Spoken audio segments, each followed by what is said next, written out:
اعوذ باللہ من الشیطان الرجیم بسم اللہ الرحمن الرحیم وبہ نستعین وہو خیر ناصر ومعین اللہم صلی علی محمد وآل محمد وعجل فرجہم اللہم کن لولیک الحجۃ ابن الحسن صلواتک علیہ وعلی آبائہ فی ہذہ الساعۃ وفی کل ساعہ ولیا وحافظا وقائدا وناصرا ودلیلا وعینا حتی تسکنہ ارضک طوعا وتمتعہ فیہا طویلا اللہم صلی علی محمد وآل محمد وعجل فرجہم۔ محترم ناظرین، السلام علیکم ورحمۃ اللہ وبرکاتہ۔ شہر مقدس قم، مسجد مقدس جمکران سے ہدایت ٹی وی کی یہ خصوصی پیشکش آپ کے لیے حاضر ہے۔ آپ کا میزبان سید عاصم علی باقری حاضر خدمت ہے۔ پروگرام شیعت کی فکری بنیادوں کے ہمراہ عاشقان ہدایت دنیا میں جہاں کہیں بھی تشریف فرما ہے، آپ سب کا خیر مقدم ہے۔ ہم صمیم قلب سے استقبال کرتے ہیں اس دعا کے ساتھ کہ آپ جہاں رہیں شاد و آباد رہیں، خیریت کے ساتھ رہیں، خدا آپ کو کوئی غم نہ دے سوائے غم اہل بیت اطہار علیہ السلام کے۔ خدا آپ کو ہر بلا، ہر وبا، ہر مرض سے اپنی حفظ و امان میں رکھے۔ خدا آپ کے مرحومین کی مغفرت فرمائے، خدا آپ کے مریضوں کو صحت و شفا سے نوازے۔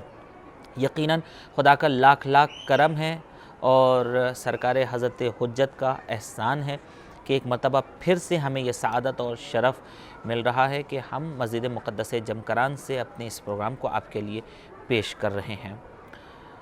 گزشتہ پروگرام میں ہم گفتگو کر رہے تھے معرفت پروردگار عالم کے حوالے سے، کیونکہ یہی معرفت ہے کہ جس کے ذریعے سے ہم وحدانیت کو سمجھ سکتے ہیں، اور جب ہم معرفت کی منزلیں ہمارے لیے آسان ہو جائیں گی، توحید کو بھی ہم سمجھ جائیں گے، اور پھر وہ جو ہمارے اصول اعتقادات ہیں، وہ جو ہمارے اصول عقائد ہیں، پھر وہ اس میں گفتگو کرنے کے لیے منزلیں ہماری آسان ہو جائیں گی۔ یقیناً ہمارا آغاز پروردگار عالم کی جانب سے ہے اور ہمارا انجام بھی پھر اسی کی طرف ہونا ہے۔ وہ انسان یقیناً احمق ہے جو بغیر کسی مقصد اور بغیر کسی منزل کے یوں ہی اپنے سفر کو جاری و ساری رکھتا ہے۔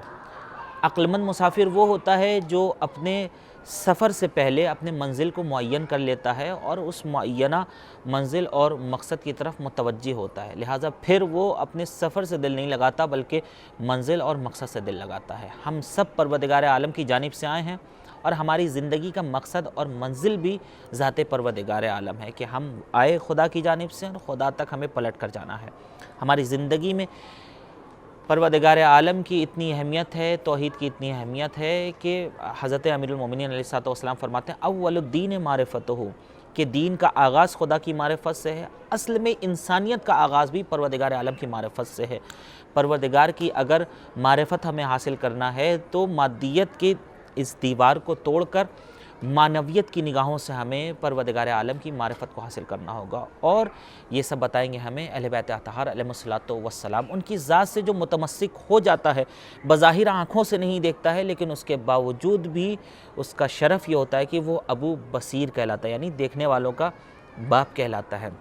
اہل بیت اطہار علیہ السلام کی ذوات مقدسہ سے ہم توسل کرتے ہیں کہ پروردگار اہل بیت اطہار علیہ السلام کے صدقے میں ہمیں اس موضوع کے استفادہ کرنے کی، ہمیں اس موضوع سے زیادہ زیادہ توفیق عطا فرمائے، اور شیعت کی فکری بنیادیں جو ہمارا پروگرام ہے، اس پروگرام سے متعلق ہمیں غور و فکر کرنے کی، سمجھنے کی، اپنے کردار میں، اپنے شعور میں رچانے اور بسانے کی توفیق سے نوازے۔ آئیے آج کے پروگرام کا آغاز کریں گے اور آپ کو روبرو کرائیں گے اپنے محترم اور مکرم مہمان سے۔ ہمارے ساتھ پہلے کی طرح موجود ہیں حجت الاسلام والمسلمین علی جناب مولانا سید نجیب الحسن زیدی صاحب قبلہ۔ حضور السلام علیکم ورحمۃ اللہ وبرکاتہ۔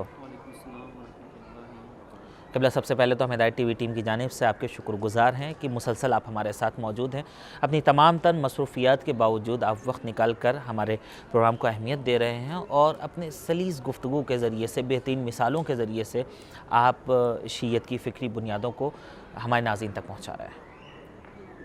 بسم اللہ الرحمن الرحیم۔ میں بھی آپ کا شکر گزار ہوں، آپ کی پوری ٹیم، ہدایت ٹی وی کی پوری ٹیم کا، اور خاص طور پر ناظرین کا شکر گزار ہوں کہ ہماری اس بحث کو سماعت فرما رہے ہیں، اور ان سب سے بھی ہماری گزارش ہے کہ دعا کریں پروردگار کی بارگاہ میں ہم سب کو پروردگار توفیق بندگی عنایت فرمائے۔ الہی آمین۔ یقیناً ناظرین، شیعت کی فکری بنیادوں میں گفتگو ہماری مختلف مراحل سے ہوتی ہوئی پہنچی ہے شیعت کے ان عقائد کی طرف کہ جن کے اوپر شیعت کا اسٹرکچر پورا ڈیپینڈ ہے، شیعت کا دار و مدار ہے، شیعت کا انحصار ہے، وہ ہمارے عقائد ہیں، اور ان کو سمجھنے کے لیے، ہم توحید کو سمجھنے کے لیے معرفت پروردگار عالم کی گفتگو کر رہے ہیں۔ گزشتہ پروگرام میں ہم نے یہ بتانے کی کوشش کی تھی کہ معرفت پروردگار میں جو اس کی راہ میں جو اسباب ہیں، جو رکاوٹ کے طور پر ہمارے سامنے آتے ہیں، وہ اسباب کیا ہیں، وہ رکاوٹیں کیا ہیں، وہ دشواریاں کیا ہیں، جن کی وجہ سے ہم معرفت پروردگار عالم کی سے اس طرح سے نہیں بہرمند ہو پاتے جیسے ہونا چاہیے تھا۔ چند ایک کو بیان کیا گیا تھا۔ آج کی گفتگو کا ہم آغاز یہاں سے کریں گے کہ معرفت پروردگار عالم ہر چیز سے زیادہ کیوں ضروری ہے۔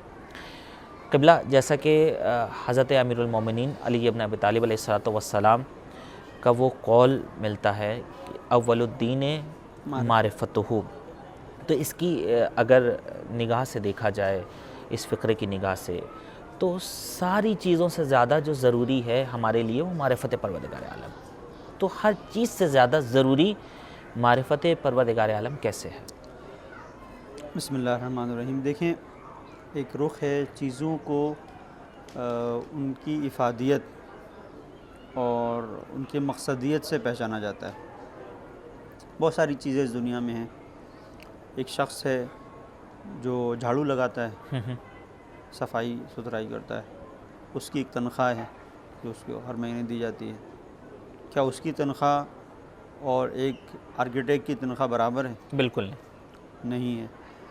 پھر آرکیٹیکٹ اور انجینئر میں آپ لے لیں، اس میں جس کا کام زیادہ ہے، جی ہاں، اور زیادہ گہرائی اس کے اندر ہے، دقت زیادہ ہے، جو نقشہ جس کے سائن سے پاس ہو رہا ہے اس کی تنخواہ، وہ صرف جب کہ نقشہ بنا رہا ہے ذہنی طور پر۔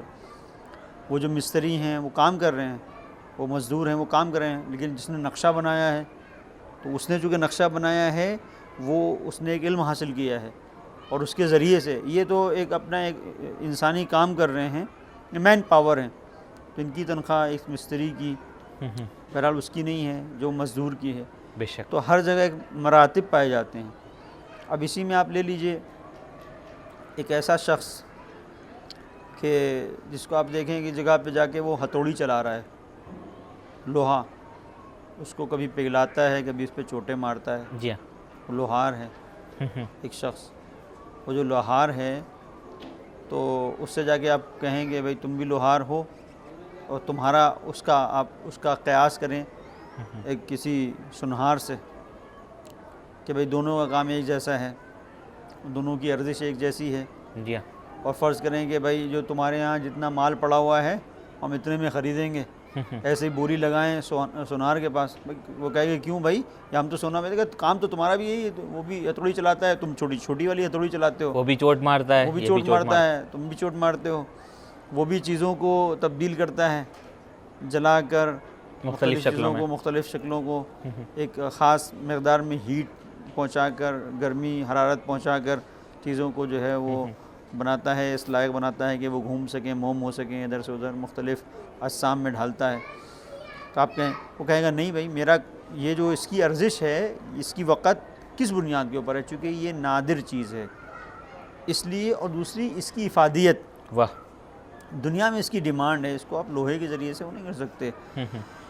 تو یہ میں نے ایک مثال دی۔ مختلف چیزیں ایسی ہیں کہ جن کی شناخت، جن کا اعتبار وہاں پر ہے کہ جہاں پر اس کی آپ ارزش اور اہمیت کو سمجھ رہے ہیں۔ بے شک۔ آپ دیکھیں کہ ایک شخص وہ ہے کہ جس نے کوئی ایک چھوٹی سی چیز بنائی ہے۔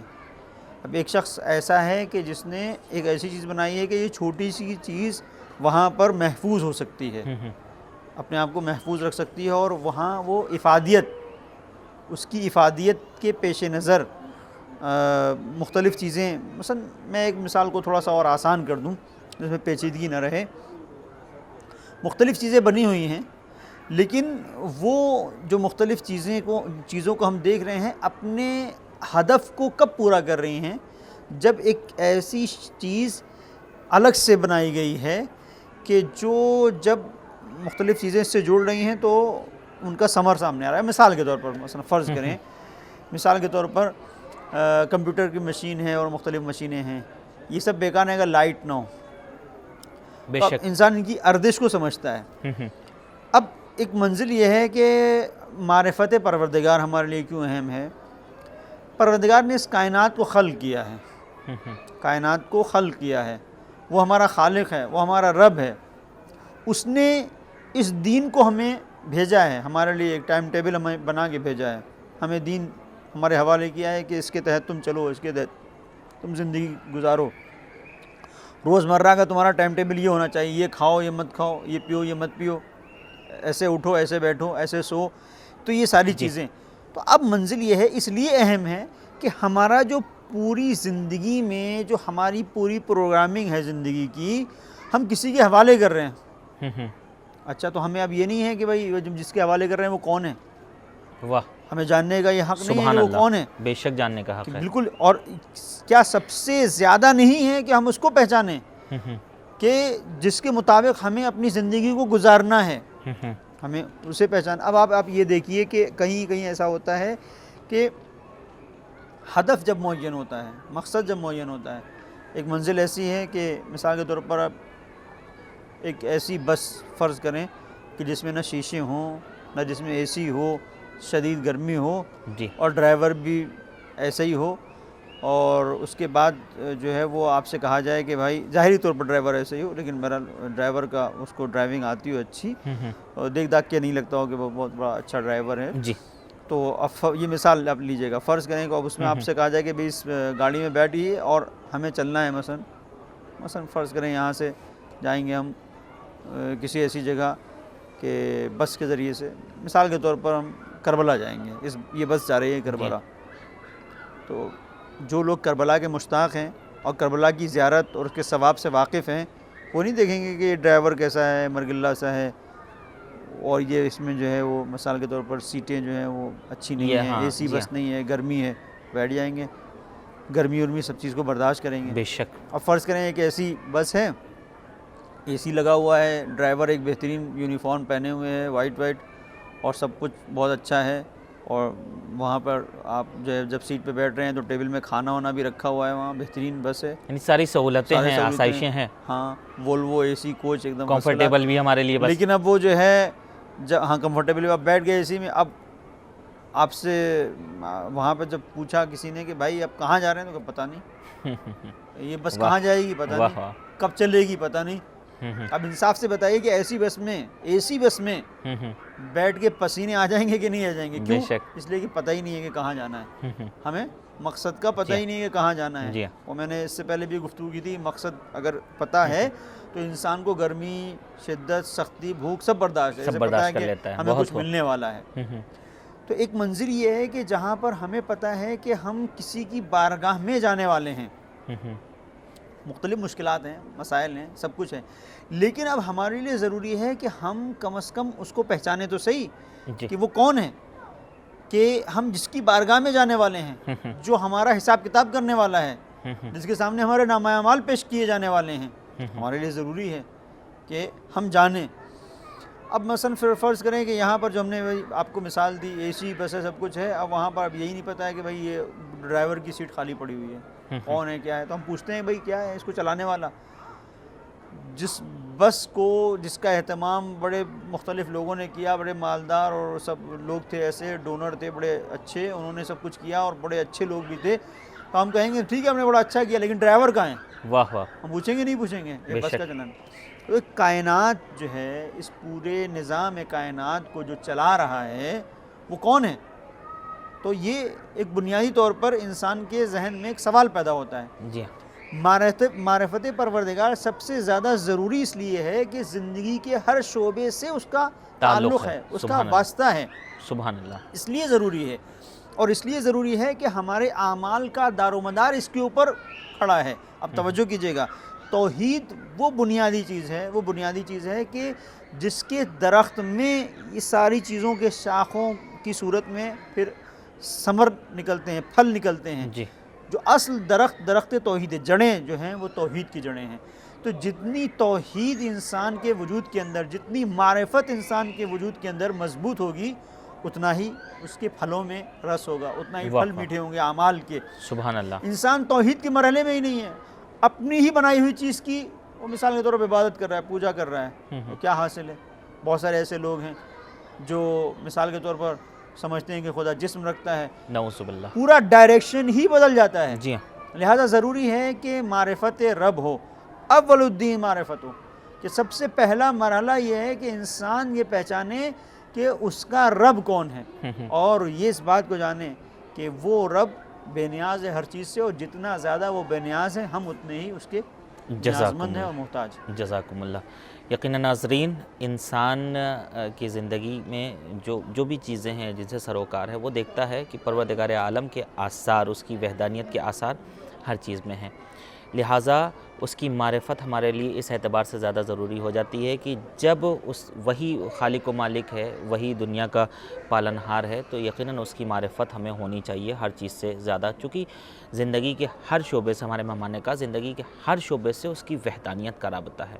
جب ہم اس کی معرفت حاصل کر لیں گے تو ہماری زندگی کا سفر آسان ہو جائے گا، اور پھر ہم اس سفر سے ہی دل نہیں لگائیں گے، بلکہ پروردگار عالم کی اہمیت جب پیش نظر رہے گی تو زندگی کے ہر عمل میں اس کی وحدانیت کی جو جلوہ آرائیاں ہیں انہیں حاصل کرنے کی ہم کوشش کریں گے۔ قبلہ حضرت امیر المومنین علی ابن ابی طالب علیہ السلام کے خطبے سے اقتباس، خوبصورت ایک فقرہ ہے جو امیر المومنین علیہ السلام نے فرمایا ہے کہ کمال الاخلاص لہ نفی الصفات۔ تو یہ ایک خوبصورت ایک فقرہ ہے کہ جس کے اوپر دانشوران اور محققین ظاہر ریسرچ کرتے ہیں، تو یہاں کمال الاخلاص سے مراد کیا ہے، ہم چاہیں گے اس پہ بھی روشنی ڈالیں آپ۔ جی، میں اس پہ آؤں گا۔ میں ایک مثال رہ گئی جو پچھلے سوال سے آپ سے جڑی ہوئی ہے کہ کیوں معرفت ضروری ہے۔ دیکھیں، ہم لوگ یہاں پر گفتگو کر رہے ہیں، ایک کوئی شخص آئے اور آنے کے بعد ہمارے پاس لا کے ہمیں ایک ٹکٹ دے کہ بھائی یہ ٹکٹ ہے، اور یہ آپ کا مثلا مکے کا سفر، اس کے لیے ہم نے آپ کے لیے ٹکٹ آمادہ کر دیا ہے، آپ جائیے زیارت کیجیے ہماری طرف سے۔ تو جب اس نے ہمیں یہ دیا، یا سفر کربلا کے لیے ہم ایک ٹکٹ لا کے دیا کہ آپ جب چاہیے چلے جائیے گا، سفر اوپن ہے ٹکٹ، آپ اپنا ڈیٹ ویٹ سیٹ کیجیے گا اور آپ چلے جائیے گا۔ تو اگر کوئی لا کے دیتا ہے تو ہمارے وجود کے اندر سب سے پہلا جذبہ کا ہے کہ آتا ہے واہ واہ، شکر خدا، شکر کا۔ سبحان ایک اللہ۔ بچہ بھی ایک بچے کو ہم اگر ایک ٹافی دیتے ہیں تو اس کے وجود کے اندر کیا بات آتی ہے؟ شکر۔ ماں باپ سکھاتے ہی ہیں تھینک یو بولنا۔ تھینک یو، شکر منم انسان کے وجود کی آواز ہے۔ واہ، تو معرفت پروردگار اس لیے ضروری ہے کہ بہت ساری چیزیں پروردگار نے ہمیں دی ہیں، تو اب اس کے احسان کا تقاضا یہ ہے، اس کے وجود کے سامنے خضوع کا تقاضا یہ ہے کہ ہم پہچانیں کہ وہ کون ہے۔ ایک شخص آتا ہے ہمارے گھر میں، لا کے بہت سارا سامان دے کے چلا جاتا ہے، تو کیا ہم لے کے بس اس کو استعمال کرنا شروع کر دیتے ہیں؟ ہم پوچھتے بھائی کون ہے، کہاں سے آیا تھا، کون تھا، کس نے دیا؟ ہم کیوں بھائی اب کیوں پوچھ رہے ہیں؟ جی، اس لیے کہ ہم کرنا چاہتے ہیں، اس کا شکریہ ادا کرنا چاہتے ہیں۔ واہ واہ واہ، یعنی جو اس طرح سخاوت مندی کا مظاہرہ کر رہا ہے، ہمیں نواز رہا ہے، ظاہر ہے ہمارا انسانیت کا فطرت کا تقاضا یہ کہ ہم اس کے شکر گزار ہوں۔ ہمیں کسی چیز کی کہیں بھی ضرورت تھی، جی، ہم ڈھونڈ رہے تھے کہ مثال کے طور پر ایک جگہ پریشان تھے، بیاب و گیا صحرا تھا، وہاں پہ پریشان تھے پانی کے لیے، ایک شخص آیا، وہ پانی دے کے بھاگ گیا، جلدی سے چلا گیا۔ اب ہم اس کو ڈھونڈ رہے ہیں کہ یہ کون ہے، کیوں؟ کہ ہمیں ضرورت تھی۔ اچھا، ہمیں ضرورت تھی تو پانی اس نے دیا، اور ایک ایسی ذات کہ جس سے ہم نے کچھ بھی نہیں کہا۔ ہم نے نہیں کہا کہ ہمیں آنکھیں دو، اس نے آنکھیں دے دی۔ ہم نے نہیں کہا کہ کان دو، اس نے کان دے دیے۔ ہم نے چیزوں کا مطالبہ نہیں کیا، اس نے سب کچھ ہمیں حوالے کر دیا۔ جب سب کچھ اس نے ہمارے حوالے کر دیا تو ہمارے وجود کے اندر یہ بات نہیں آتی کہ اس کا ہم شکر ادا کریں۔ ایک منزل۔ اب جو آپ کا سوال تھا کہ کمال الاخلاص نفی الصفات، کہ کمال اخلاص سے پروردگار یہ ہے کہ ہم اس کی صفات کی نفی صفات عنہ، کہ اس کی صفات سے ہم اعراض کریں اور نفی کریں۔ در حقیقت مسئلہ یہ ہوتا ہے، یہاں پر دیکھیں جو اس جملے کی جو وضاحت ہے، علماء نے اس کے اوپر مسلسل گفتگو کی اور بحث کی ہے۔ مولا کائنات علی ابن ابی طالب علیہ السلام نے جس انداز سے توحید کو پہچانوایا ہے، یہ ہماری فکری بنیادوں کی تشکیل ہے، جسے مولا نے اس رخ سے پیش کیا۔ آپ لائیں کہیں پر ایسی توحید کہ جہاں پہ کہا جا رہا ہو کہ سب سے زیادہ جو ضروری چیز ہے کہ جہاں پر تم خالص توحید کو اپنے وجود کے اندر آپ اختیار کر سکتے ہو، یہ وہ ہے کہ جہاں پر تم اس کی صفات کی نفی کرو۔ واہ، یعنی کیا مطلب؟ جب آپ کہیں گے کہ کچھ اس کی صفات ہیں، اس کا مطلب یہ ہے کہ یہ کچھ صفات ہیں جو اس کے اوپر عارض ہو رہی ہیں۔ اب یہیں سے ایک منزل ہے، ایک مقام ہے کہ وہ جو واجب الوجود ہے، وہ جو ہمارا رب ہے، وہ جو ہمارا خالق ہے، کیا وہ ان صفات کا محتاج ہے؟ قطعاً ان صفات کا محتاج نہیں ہے۔ تو جتنی بھی صفات، ایک منزل، جتنی بھی صفات ہم اس کے بارے میں کہہ رہے ہیں، ہم اپنے ذہن سے کہہ رہے ہیں، وہ ہماری مخلوق ہے، کہ جیسے ہم کہہ رہے ہیں کہ وہ ایسا ہوگا، وہ ایسا ہوگا، یہ ہوگا، وہ ہوگا، لیس کمثلہ شیء، جزاکم اللہ۔ کوئی اس کی طرح نہیں ہے۔ لہٰذا ہر چیز کی نفی کر کے پروردگار کو اس منزل پر پہچانوایا جا رہا ہے، توحید کی اس منزل پر، کہ آپ ہر ایک صفت کی آپ نفی کریں۔ جزاکم اللہ۔ قبلہ آپ کی اجازت سے ہم یہاں رکیں گے، انشاءاللہ پھر اس سوال پہ مزید گفتگو کریں گے۔ ناظرین، وقت ہوا ہے وقفے کا، حاضر ہوں گے وقفے کے بعد، دیکھتے رہیے شیعیت کی فکری بنیاد ہے۔ اللهم صل على محمد وآل محمد، اللهم صل على محمد وآل محمد۔ ناظرین، ایک بار پھر سے ہم آپ کا استقبال کرتے ہیں۔ آپ دیکھ رہے ہیں مسجد مقدس جمکران سے ہدایت ٹی وی کی خصوصی پیشکش پروگرام شیعیت کی فکری بنیادیں۔ ہمارے ساتھ محترم اور مکرم مہمان حجت الاسلام والمسلمین علی جناب مولانا سید نجیب الحسن زیدی صاحب قبلہ موجود ہیں، جو ہمیشہ کی طرح اپنے پرمعانی بیان سے ہم سب کو مستفیض فرما رہے ہیں۔ آج کی گفتگو کا آغاز ہم نے کیا تھا اس سوال کے ذریعے سے کہ ہر چیز سے زیادہ ہمارے لیے معرفت پروردگار عالم کیوں ضروری ہے۔ یقیناً چونکہ ہمارا جن جن چیزوں سے رابطہ ہے ان سب میں پروردگار عالم کی آثار، اس کی وحدانیت کے دیکھنے کو ملتے ہیں۔ اور ایک خوبصورت بات ہمارے مہمان نے کہی تھی کہ شکر منعم بہرحال انسان کی فطرت میں ہے، کہ انسان اپنے محسن کا ہمیشہ شکر گزار ہوتا ہے۔ لہٰذا پروردگار عالم جس نے ہمیں تمام نعمتوں سے نوازا ہے بغیر کچھ کہے ہوئے، بغیر مانگے ہوئے، تو اس کا کس قدر شکریہ ہمیں اپنی زندگی کے ہر مرحلے پر ادا کرنا چاہیے۔ یقیناً یہ دنیا کا تقاضا ہوتا ہے کہ جب انسان ڈیمانڈ ہوتی ہے تو پھر سپلائی ہوتی ہے، یعنی جب جس چیز کی ڈیمانڈ بڑھتی ہے پھر انسان اس کی سپلائی عطا کرتا ہے۔ لیکن پروردگار عالم کے سامنے ہماری کوئی ڈیمانڈ نہیں تھی، پروردگار عالم نے پہلے سپلائی ادا کی ہے۔ اس نے ہمیں زندگی دی، اس نے ہمیں ماں باپ دیے، اس نے ہمیں نعمتوں سے نوازا، اس نے ہمیں بولنا سکھایا، ہمیں تعلیم سے بہرہ مند کیا، پھر بعد میں وہ مطالبہ کرتا ہے اپنی عبادت کا۔ یقیناً جب معرفت ہوگی تبھی ہم اس کی عبادت کا حق بھی ادا کر سکیں گے۔ آئیے اب مزید گفتگو کو ہم آگے بڑھاتے ہیں۔ جو ہم نے سوال حضرت امیر المومنین کے خطبے سے اقتباس ایک فقرہ کہ کمال الاخلاص لہ نفی الصفات، ہم نے اس فقرے سے جو کمال اخلاص کو جاننا چاہا تھا، ہم یہیں سے گفتگو کو مزید آگے بڑھائیں گے۔ قبلہ حضرت امیر المومنین کے خطبے سے جو اقتباس کیا ہوا ایک جملہ ہے، اس میں کمال الاخلاص سے امیر المومنین کیا مراد لیتے ہیں، ہم چاہیں گے آپ اس پر روشنی ڈالیں۔ جی، بسم اللہ الرحمن الرحیم۔ امام امیر المومنین علی بن ابی طالب علیہ السلام نے در حقیقت ایک معرفت شناسی کا ایک باب ہے جو پورا یہاں پر کھولا ہے، بے شک، اور یہ وہ رخ ہے کہ جو ہماری خالص توحید کو بیان کر رہا ہے۔ کیا فرماتے ہیں؟ اول الدین معرفتہ و کمال معرفتہ التصدیق بہ واہ واہ و کمال التصدیق بہ توحیدہ واہ واہ و کمال توحیدہ الاخلاص واہ واہ، الاخلاص لہو و کمال الاخلاص لہو نفی الصفات عنہ۔ مولانا نے خود اس کی وضاحت کی ہے کہ کیوں نفی الصفات، کمال اخلاص کیوں، خدا کی ساری صفاتوں کی نفی کیوں ہے؟ لشہادت کل صفت انہا غیر الموصوف و شہادت کل موصوف انہ غیر الصفہ۔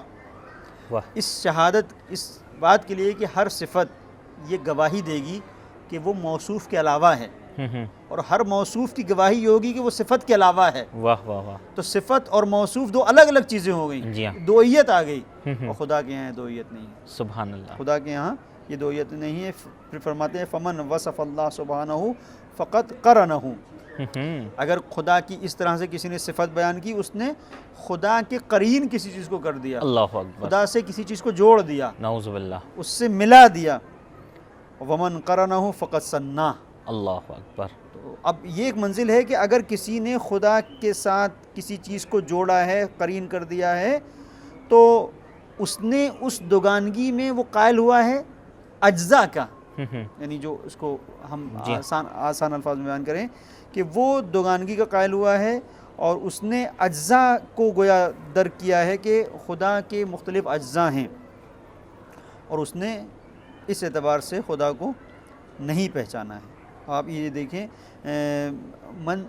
یعنی جو گفتگو کا انداز ہے من قرنہ ہو، کہ جس نے خدا کا کسی چیز کو قرین بنا لیا، جی کسی چیز سے جوڑ دیا، کسی چیز سے جوڑ دیا، اس نے ثنا دویت کا قائل ہو گیا، دویت کا قائل ہو گیا، ثنا دویت کا قائل ہو گیا. اور جو دویت کا قائل ہو گیا، اجزاء کا قائل ہو گیا، اس نے خدا کو پھر نہیں پہچانا ہے، اللہ اکبر. کیونکہ خدا کے وجود کے اندر دویت نہیں پائی جاتی ہے. اب یہ ایک منزل ہے جی کہ یہ ایک مقام ہے کہ جس کی طرف مولا کائنات علی ابن ابی طالب علیہ السلام نے اس طرح سے اشارہ کیا ہے کہ اگر یہ سب ہم نے کیا فقط حد ہو. پھر ایک منزل یہ بھی ہے، اس نے اس کی تحدید کر دی، اللہ اکبر، یعنی محدود کر دیا. ہاں محدود کر دیا، اور خدا کی ذات وہ نہیں ہے کہ جو محدود ہو جائے. بے شک. اب منزل جو ہے وہ کمال تصدیق کیا ہے اور کمال اخلاص کیا ہے. کمال اخلاص کے سلسلے سے کمال توحید ہی الاخلاص لہو، کہ اس کے سلسلے سے علماء نے بیان کیا اخلاص کہتے ہیں خالص ہونے کو، جو چیز بالکل خالص ہو، پیور ہو. جیسے ہمارے یہاں دودھ، اب دودھ کے اندر اکثر جگہوں پر ایسا ہوتا ہے کہ پانی ملایا جاتا ہے، بہت کم ایسا دودھ ہے کہ جس میں پانی نہ ملایا جاتا. دہی، یہ ساری چیزیں جس کے اندر کوئی ملاوٹ نہ ہو تو ہم کہتے ہیں خالص ہے، خالص دودھ ہے، خالص دہی ہے، خالص چیزیں. اسی طریقے سے ایک منزل ہے خود اخلاص کی، اخلاص کہا ہی خالص کو جاتا ہے. بے شک.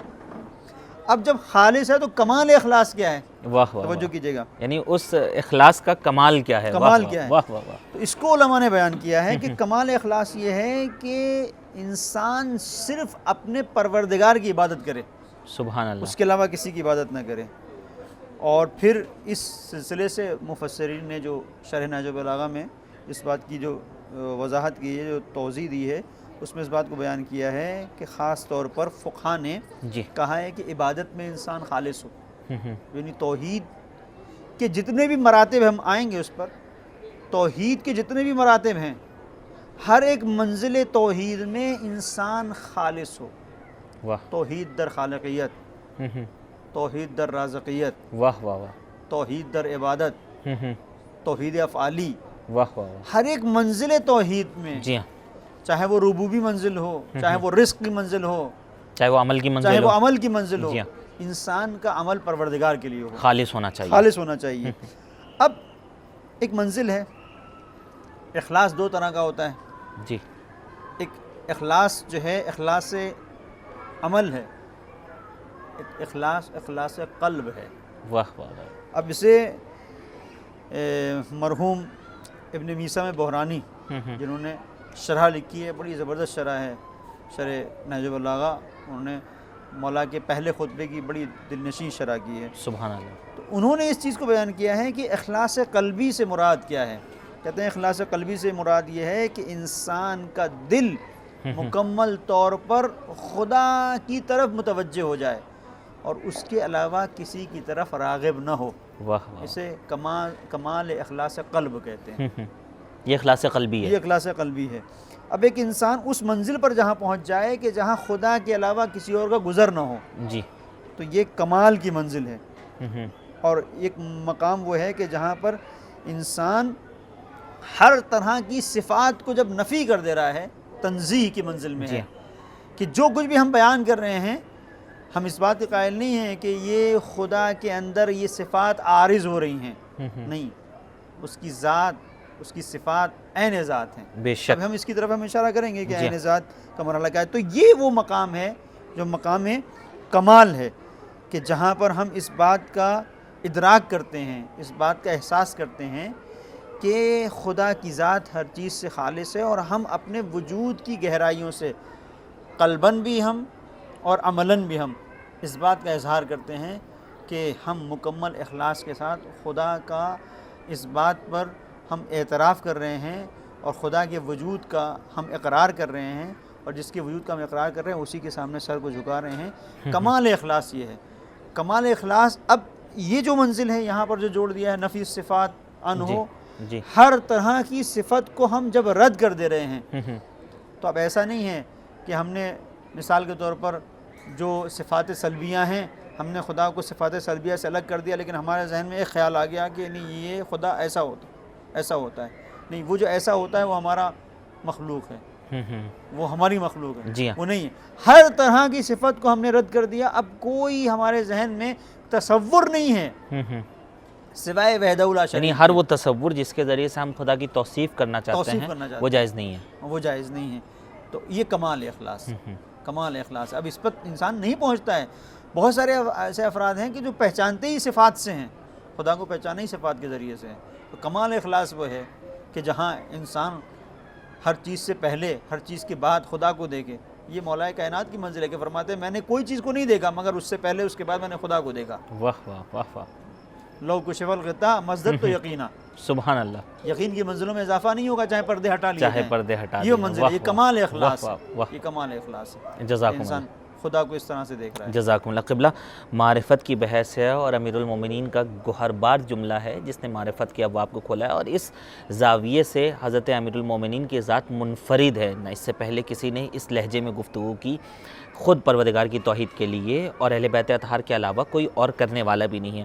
تو اب اس معرفت کی گفتگو میں ہم اس منزل تک پہنچ گئے ہیں، تو ایک اور اہم سوال ہم پوچھنا چاہیں گے جو ہمارے ناظرین کے ذہن میں بھی ابھر رہا ہوگا کہ ہم سب محدود ہیں، کہیں نہ کہیں ہم سب مادے سے بنے ہوئے، ہم سب محدود ہیں، لیکن پروردگار عالم کی جو ذات ہے وہ لامحدود ہے۔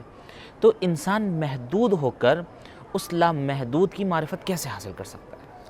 بالکل صحیح کہ انسان محدود ہے تو معرفت، کمال معرفت تو حاصل نہیں کر سکتا، اور یہ ہے کہ اس کے آثار کو دیکھ کر اپنے وجود کے اندر معرفت کی ایک ذوق کو، ایک نور کو، اس کی ایک روشنی کو محسوس کر سکتا ہے، اور یہ ہم سے مطالبہ کیا گیا ہے۔ جب تک ہم اس کو پہچانیں گے نہیں، جب کسی بھی منزل پر اگر آپ کو شناخت نہیں ہوگی، جب تک شناخت نہیں ہوگی، آپ کے وجود کے اندر معرفت نہیں ہوگی، تو آپ عمل کی منزل میں قدم نہیں رکھیں گے۔ عمل اور معرفت کا گہرا رابطہ ہے۔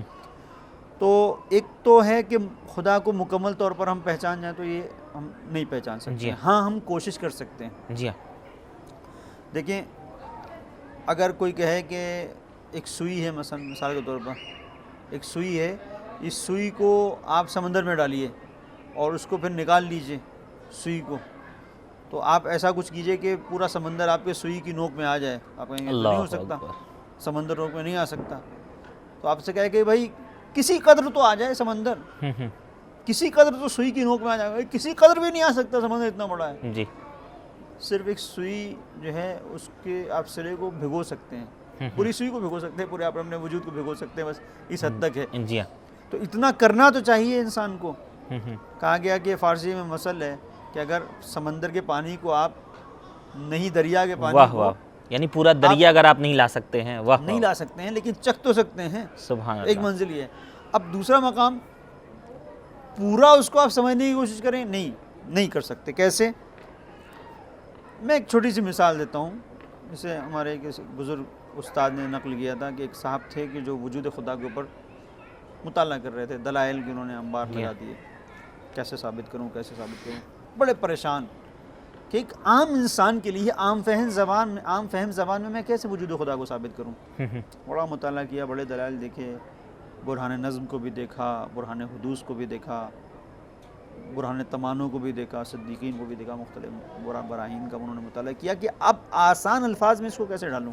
واہ، مطالعہ کر رہے تھے تو ان کا خادم تھا، وہ کہتے فلاں کتاب لے کے آؤ، تو وہ کتاب لے کے آ جاتا تھا، وہ فلاں کتاب لے آؤ، فلاں کتاب۔ جی، تو رات بھر ان کے ہاں وہ اپنا رہتا تھا اور ان کی خدمت کیا کرتا تھا، اور جب وہ ان کو بھوک پیاس لگتی تو کھانے پینے کا انتظام کر دیتا۔ اس سب اس نے دیکھا، بڑے پریشان ہیں یہ۔ ان سے پوچھا کہ بھائی معاملہ کیا ہے، آج تو آپ کو بہت پریشان دیکھ رہا ہوں، مطالعہ تو آپ روز ہی کرتے ہیں، کیا اتنے پریشانی کی وجہ کیا ہے؟ کہا کہ آج پریشانی کی وجہ ہے کہ سادے الفاظ میں چاہتا ہوں کہ خدا کو بیان کروں، اور ایسا بیان کروں کہ سامنے والا سمجھ جائے کہ یہ خدا کی ذات یہ ہے۔ واہ، تو نے کہا یہ تو کوئی بات ہی نہیں ہے، کتابیں بند کیجیے، سب رکھ دیجیے، لائبریری اپنی بند کر دیجیے، میرے ساتھ آئیے، کل صبح میں آپ کو بتاؤں گا، یہ سب آپ سکون سے جا کے سو جائیے، ٹینشن اور پریشانی کی بات نہیں ہے۔ ہاں بولی حیرانی ہوئی، میں تو اتنی کتابیں پڑھ رہا ہوں اور آپ جو ایسے کہہ رہے ہیں۔ خادم نے کہا نہیں، سارے لائبریری میں اس نے سجانا کتابیں شروع کر دی، جہاں جہاں جس الماری میں جو کتاب تھی جی وہ اس نے جلد وائز لگانا شروع کر دیا، وولوم وائز۔ پریشان کہ بھائی یہ کیا ہے؟ کہا نہیں بہت اطمینان۔ اب اتنا اطمینان دیکھا تو کہا کہ ٹھیک ہے بھائی دیکھتے ہیں، جی ہاں کہ صبح آپ میرے پاس آئیے گا، صبح ہی کہتے ہیں ہمارے زمانے میں تڑکے، صبح ہی صبح پاؤ پھٹنے پہ۔ اب یہ اٹھے، رات بھر جو ہے بے چین، ایک کیفیت رہی بے چینی کی کہ کیسے بھئی میں تو اتنا بڑا عالم ہوں اور ابھی تک یہ نہیں کر سکا، اور کب یہ سے مطالعہ چل رہا ہے، کب سے مطالعہ چل رہا ہے، یہ کیسے خادم کہہ رہا ہے میں صبح میں بتا دوں گا۔ خیر دیکھتے ہیں کیا ہے۔ جو علماء ہوتے ہیں ان کے اندر خضوع پایا جاتا ہے، یہ نہیں کہ ہم بہت بڑے ہیں، خادم بھی ہے تو اس سے بھی اگر علم کی کوئی چیز مل رہی ہے بے شک تو اس سے بھی حاصل کرتے ہیں۔ چلے گئے، صبح پہنچے، ہاتھ پکڑا لے کے گیا دور، کہاں؟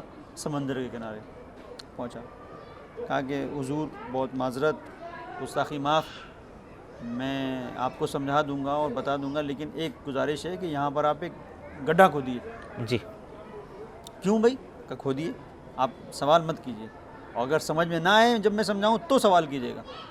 اچھا ٹھیک ہے، کیا کرتے بھائی؟ گڈھا کھودنا شروع کیا، جی ہاں کھودیے، قد آدم ایک گڈھا جب انہوں نے کھود دیا، بڑی محنت سے پسینے سے شرابور، بھائی اب کیا ہے؟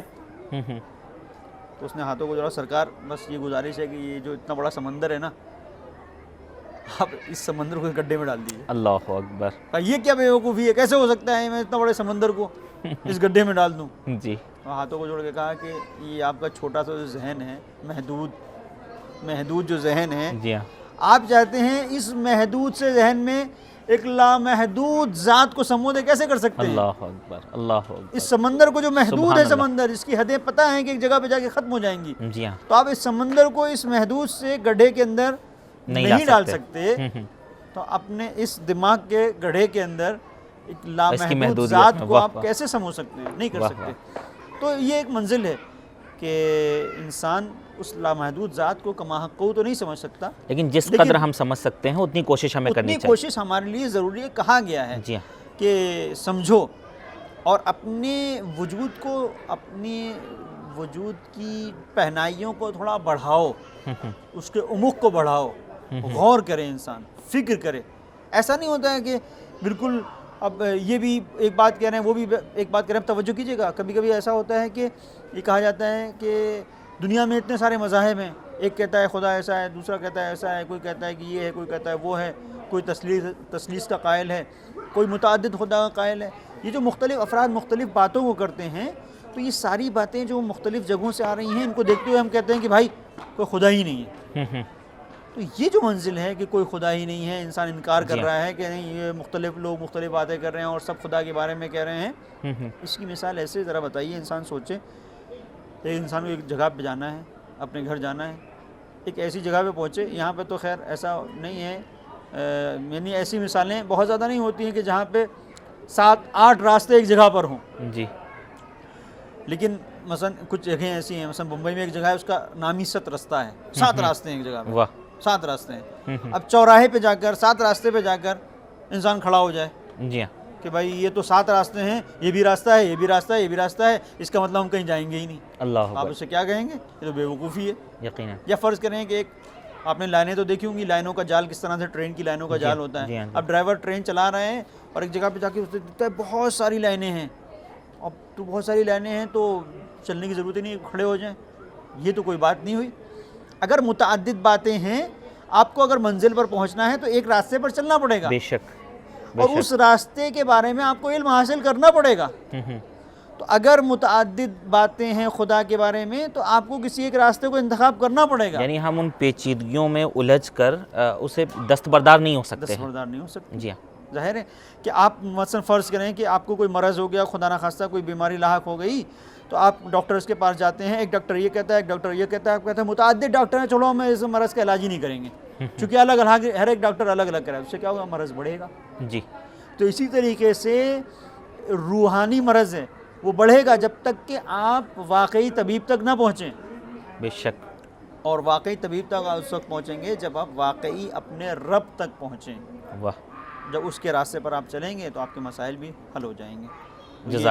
جزاکم اللہ قبلہ، بہت شکریہ کہ یقیناً توحید پہ گفتگو کرنے سے پہلے ہم نے معرفت کی بحث ایک حد تک مکمل کر لی. جزاکم اللہ. یقیناً ناظرین، ہم دعا گو ہیں کہ پروردگار عالم سرکار حضرت حجت امام زمان اجل اللہ تعالیٰ فرجہ شریف کے صدقے میں ہمارے مہمان کو اور یہاں آنے والے ہر مہمان کو اور وہ تمام افراد جو تعلیمات آل محمد کو عام کرنے کے لیے دن رات کوششیں کر رہے ہیں، خدا سب کو صحت و سلامتی عطا فرمائے تاکہ ہم ان کی علمی توانائیوں سے، ان کی علمی استعداد اور صلاحیتوں سے اسی طرح سے بھرپور استفادہ کرتے رہیں. آج کی گفتگو کا ہم نے آغاز کیا تھا معرفت پروردگار عالم کیوں ضروری ہے. یقیناً اس سے ہمارے مہمان نے اس طرح پیش کیا کہ ہماری زندگی میں جتنے بھی شعبے ہوتے ہیں، ہر شعبے کا ربط پروردگار عالم کی وحدانیت سے ہے. پروردگار عالم کی وحدانیت کے اسباب ہر شعبے حیات میں ہمیں دیکھنے کو ملتے ہیں. لہٰذا ہمیں پروردگار کی اگر معرفت ہوگی تو ہم اسے بہترین طریقے سے اس کی وحدانیت کی جلوہ آرائیوں کو محسوس کر سکیں گے، ہم اسے سمجھ بھی سکیں گے. یقیناً انسان محدود ہے اور لامحدود پروردگار عالم کی مکمل کما حقہ معرفت تو نہیں حاصل کر سکتا ہے، لیکن خوبصورت مثال ہمارے مہمان نے دی کہ ہم مکمل معرفت حاصل نہیں کر سکتے ہیں، لیکن جس قدر ہماری عقل، ہماری فکر معرفت کو درک کر سکتی ہے، ہم اس قدر تو کر سکتے ہیں. مکمل اگر دریا کو ہم ایک کوزے میں نہیں سمو سکتے ہیں تو یقیناً ہماری جتنی پیاس ہے ہم اس قدر تو دریا کے پانی کو اٹھا کر اسے اپنی زبان تک پہنچا سکتے ہیں، اس سے مستفید ہو سکتے ہیں. ناظرین، وحدانیت اور عقائد کی گفتگو شروع کرنے سے پہلے ہم نے معرفت کی گفتگو، یقیناً یہ بھی ایک وسیع اور اہم گفتگو تھی. ہم پوری گفتگو کو اپنے ایک یا دو پروگرام میں نہیں سمجھ سکتے، لیکن کچھ حد تک ہم نے معرفت کی گفتگو کر لی ہے. اب یہ باتیں آپ اپنے ذہنوں میں رکھیے گا تاکہ آگے جو عقائد کی گفتگو ہونے والی ہے، ہم جو وحدانیت پر گفتگو کرنے والے ہیں، وہ ہمارے لیے کچھ حد تک ہمارے موضوع کے متعلق آسان ہو جائے گی. ہمارا وقت تمام ہوا، گفتگو آج یہیں رکے گی. انشاءاللہ ہم حاضر ہوں گے پھر سے آپ کے سامنے نیکسٹ ایپیسوڈ میں اپنے موضوع سے متعلق اہم گفتگو کو لے کر. دیکھنا نہ بھولیے گا شیعت کی فکری بنیادیں. فی الحال دیکھتے رہیے ہدایت ٹی وی. خدا حافظ.